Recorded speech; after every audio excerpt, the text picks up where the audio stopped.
আজকে আমরা নবম শ্রেণীর সাধারণ গণিত বইয়ের অনুশীলনী 1-এর 9 নম্বর প্রশ্নের সমাধান করব। 9 নম্বর প্রশ্নে এখানে 3টি প্রশ্ন রয়েছে এবং আমাদেরকে প্রমাণ করতে হবে যে প্রত্যেকটি অমূলদ সংখ্যা। আমরা প্রথমটা প্রমাণ করলে বাকি দুইটা তোমরা নিজেরাই প্রমাণ করতে পারবে। তাহলে প্রথমটা শুরু করি। প্রমাণ করো যে √5 একটি অমূলদ সংখ্যা। আমরা √5কে একটা অমূলদ সংখ্যা হিসেবে প্রমাণ করব। আচ্ছা, তাহলে আমরা শুরু করি।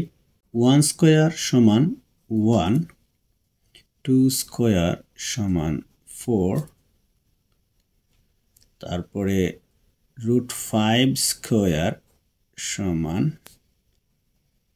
5, 3 স্কয়ার সমান 9। তাহলে আমরা কি পেলাম এখানে? √5 এর মান 2 অপেক্ষা বড়। এখানে 2 স্কয়ার দিয়ে পাইছি আমরা 4, √5কে স্কয়ার দিয়ে পাইছি আমরা 5, 3কে স্কয়ার দিয়ে পেয়েছি আমরা 9। তাহলে আমরা কি পেলাম? √5 এর মান 2 থেকে বড়, 3 থেকে ছোট, কারণ 2কে স্কয়ার দিয়ে হয়েছে 4 আর 3কে স্কয়ার দিয়ে হয়েছে 9 আর √5কে স্কয়ার দিয়ে পেয়েছি আমরা 5। তার মানে এই দুইটার মাঝামাঝিতে আছে তার মানটা, অর্থাৎ আমরা বলতে পারি যে √5 এর মান 2 থেকে বড় আর 3 থেকে ছোট। তাহলে আমরা লিখতে পারি √5 এর মান 2 অপেক্ষা বড় এবং 3 অপেক্ষা ছোট।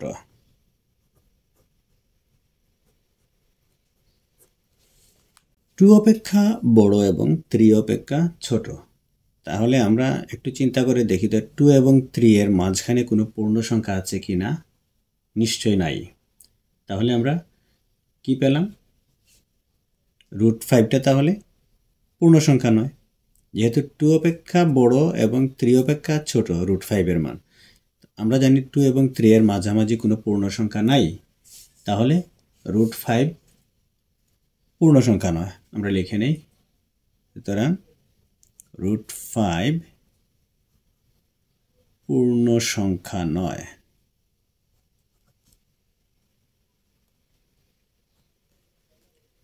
তাহলে পূর্ণ সংখ্যা না হলে কি হতে পারে? যেহেতু পূর্ণ সংখ্যা নয়, তাহলে √5টা হতে পারে হয় মূলদ সংখ্যা না হয় অমূলদ সংখ্যা। সুতরাং √5 মূলদ সংখ্যা অথবা অমূলদ সংখ্যা, এই দুইটার মধ্যে যে কোনো একটা হবে। √5টা আমরা যেহেতু √5কে পূর্ণ সংখ্যার মধ্যে পেলাম না, তাহলে ধরে নিলাম হয় সেটা মূলদ সংখ্যা হবে না হয় অমূলদ সংখ্যা হবে। আমরা ধরে নিই প্রথমে √5টা মূলদ সংখ্যা। তাহলে যদি √5 মূলদ সংখ্যা হয়, তাহলে আমরা √5 সমান লিখতে পারি √5 সমান p/q। আমরা এখানে ব্র্যাকেটের মধ্যে pq এর ব্যাখ্যাটা দিয়ে দিব, যেখানে p ও q স্বাভাবিক সংখ্যা এবং পরস্পর সহমৌলিক এবং q greater than 1। এই হচ্ছে আমাদের pq এর ব্যাখ্যা। আমরা যে √5 সমান p/q লিখলাম, এখানে p এবং q স্বাভাবিক সংখ্যা, পরস্পর সহমৌলিক এবং q greater than 1। এখন এটাকে আমরা একটু সমাধান করি, বা আমরা উভয় পক্ষকে যদি বর্গ করি তাহলে কি পাই? √5 স্কয়ার সমান p/q হোল স্কয়ার, বা √5 স্কয়ার মানে হচ্ছে 5 আর p/q হোল স্কয়ার মানে p square by q square. আচ্ছা, এবার উভয় পক্ষকে আমরা q দ্বারা যদি গুণ করি, তাহলে বাম পক্ষে হচ্ছে 5q ইকুয়াল টু, ডান পক্ষে কি দাঁড়ায় আমরা একটু ভেঙে দেখাই, p square by q square into q। তাহলে বাম পক্ষে হচ্ছে 5q ইকুয়াল টু ডান পক্ষে পি স্কোয়ার বাই কিউ। আচ্ছা, আমরা মানটা পেলাম 5q equal to p square by q. এখানে 5q স্পষ্টত একটি পূর্ণ সংখ্যা, কিন্তু পি স্কোয়ার বাই কিউ এটা দেখে বোঝা যাচ্ছে ভগ্নাংশ আকারের, তার মানে এটা পূর্ণ সংখ্যা নয়। তাহলে আমরা লিখতে পারি এখানে 5q স্পষ্টত একটি পূর্ণ সংখ্যা, কিন্তু পি স্কোয়ার বাই কিউ পূর্ণ সংখ্যা নয়।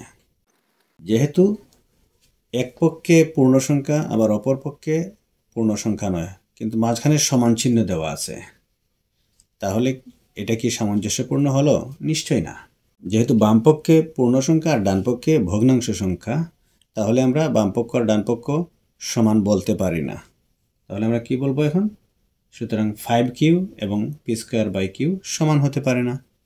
সুতরাং 5q not equal to p square by Q.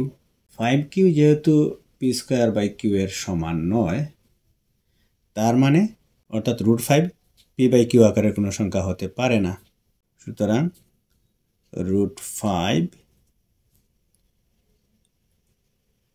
P by Q আকারের সংখ্যা হতে পারে না। কারণটা হচ্ছে আমরা যে 5q equal to p square by q পেলাম, সেটা এসেছে মূলত √5 equal to p by q থেকে। তো √5 equal to p by q এখান থেকে শুরু করে আমরা এই পর্যন্ত আসলাম, এসে দেখলাম যে না, এই দুইটা সমান হতে পারে না। তার মানে মূলত এইটাই ঠিক ছিল না আমাদের, অর্থাৎ আমরা যেটাকে মূলদ সংখ্যা ভেবে অঙ্ক শুরু করেছিলাম সেটা মূলত মূলদ সংখ্যা নয়। তাহলে মূলদ সংখ্যা না হলে কি? আমরা প্রথমে বলেছিলাম হয় মূলদ সংখ্যা হবে, না হয় মূলদ সংখ্যা হবে। যেহেতু মূলদ সংখ্যা হিসেবে আমরা এটাকে প্রমাণ করতে পারলাম না, তাহলে এই সংখ্যাটা অমূলদ সংখ্যা।